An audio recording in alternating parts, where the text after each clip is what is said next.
वैश्विक चौधरी अमेरिका बर्बाद होने की कगार पर खड़ा है। अर्थव्यवस्था गर्त में समाती जा रही है और अमेरिका के हालात बदतर होते जा रहे हैं। पूरी दुनिया में अपना सिक्का चलाने वाला अमेरिका अब हाशिए पर आ गया है। कहते हैं ना, जो जितना उड़ता है उतना ही नीचे भी आता है। वैसे ही अमेरिकी डॉलर की उड़ान के दिन भी अब समाप्त हो चुके हैं, या यूं कहें कि डॉलर के पर अब कट चुके हैं और इसका प्रचंड प्रमाण भी अब मिलने लगा है। किंतु यह बात तो आप जानते ही होंगे कि जब जब कोई स्थान रिक्त होता है उसे भरने के क्रम में कोई ना कोई अवश्य आता है। इसी क्रम में मृत्यु शैया पर लेटे हुए डॉलर के स्थान पर भारतीय रुपया विश्व व्यापार में अपनी ठसक बनाने के लिए तैयार है। नमस्कार, आप देख रहे हैं TFI, जो है देश का सबसे विश्वसनीय ऑल्टरनेट न्यूज मीडिया पोर्टल, और मैं अवनीश तिवारी आपको अवगत कराऊंगा कि कैसे अगर पीएम मोदी एक बार और सत्ता में आते हैं तो डॉलर पूरी तरह से रसातल में पहुंच जाएगा और संपूर्ण विश्व डॉलर नहीं रुपए के पीछे भागेगा। हम आगे बढ़ेंगे उससे पूर्व यदि आपको हमारे विचार पसंद आते हैं तो आप हमारी वीडियो को लाइक करें और इस चैनल को सब्सक्राइब करें। अगर आप हमें फेसबुक पेज पर देख रहे हैं तो हमारे पेज को भी लाइक कर लें। तो अभी हम आरंभ करते हैं। कहते हैं जो शक्तिशाली होता है उसी के नाम का सिक्का पूरे विश्व में बोलता है। इस कहावत को अमेरिका ने कभी सच कर दिखाया था। अमेरिकी डॉलर ने 1970 के दशक की शुरुआत में सऊदी अरब के समृद्ध तेल साम्राज्य के साथ डॉलर में वैश्विक ऊर्जा व्यापार करने के लिए एक समझौते के साथ अपनी स्थिति को सील कर दिया था।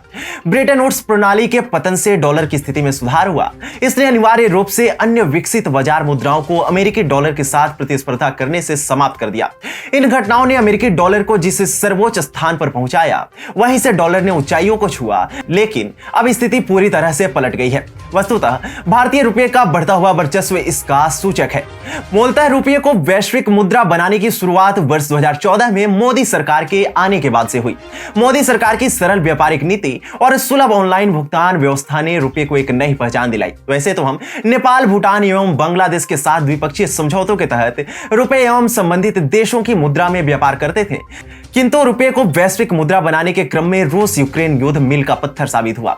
इस युद्ध के दौरान रूस पश्चिमी देशों द्वारा लगाए आर्थिक प्रतिबंध से परेशान हो चुका था। अपनी गिरती हुई अर्थव्यवस्था को बचाने के क्रम में उसने अन्य देशों को सस्ती कीमतों पर तेल बेचना प्रारंभ किया। इसी क्रम में पीएम मोदी की सफल कूटनीति के कारण रूस एवं भारत ने समझौता करते हुए रुपये रूबल में तेल व्यापार करने पर सहमति दर्ज कराई। इससे रुपये को एक नई उड़ान दिलाने के क्रम में बड़ा कदम कहा जा सकता है।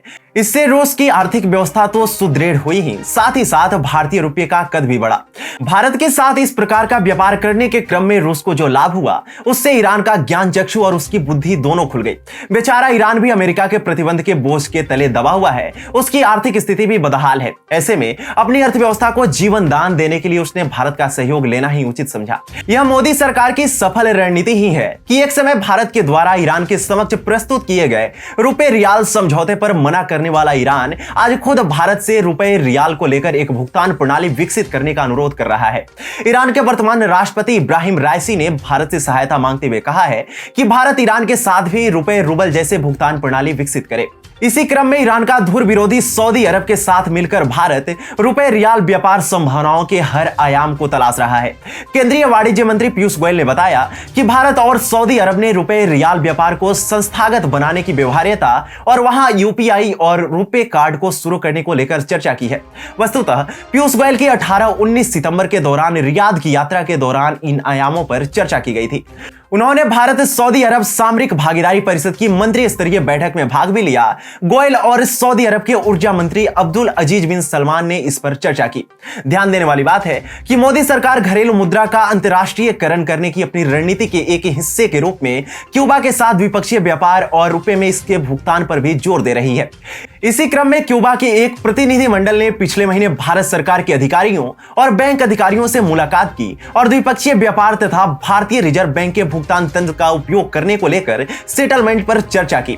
एक और जहां भारतीय रुपया भारत की यशस्वी प्रधानमंत्री नरेंद्र मोदी के नेतृत्व में जहां विश्व पटल पर ठसक दिखाने को तैयार है, तो वहीं दूसरी ओर आईएमएफ के अधिकारी विदेशी मुद्रा भंडार के आंकड़ों के अनुसार विभिन्न देश अपने आधिकारिक विदेशी मुद्रा भंडार में डॉलर मूल्य वर्ग की संपत्ति को कम कर रहे हैं। इसका समग्र परिणाम यह हुआ है कि वैश्विक आवंटित विदेशी मुद्रा भंडार में डॉलर का हिस्सा मार्च 2022 में घटकर 58.8% रह गया, जो 1995 के बाद सबसे कम है। वस्तुतः मोदी सरकार का शुरुआत से यह लक्ष्य रहा है कि भारत का गौरव विश्व पटल पर बढ़े। अब ऐसे में भारतीय रुपये का अंतरराष्ट्रीयकरण जिस स्तर पर हो रहा है, अगर प्रधानमंत्री दोबारा सत्ता में आते हैं तो वह दिन दूर नहीं जब डॉलर पूरी तरह से रसातल में पहुंच जाएगा और संपूर्ण विश्व डॉलर नहीं रुपए के पीछे भागेगा।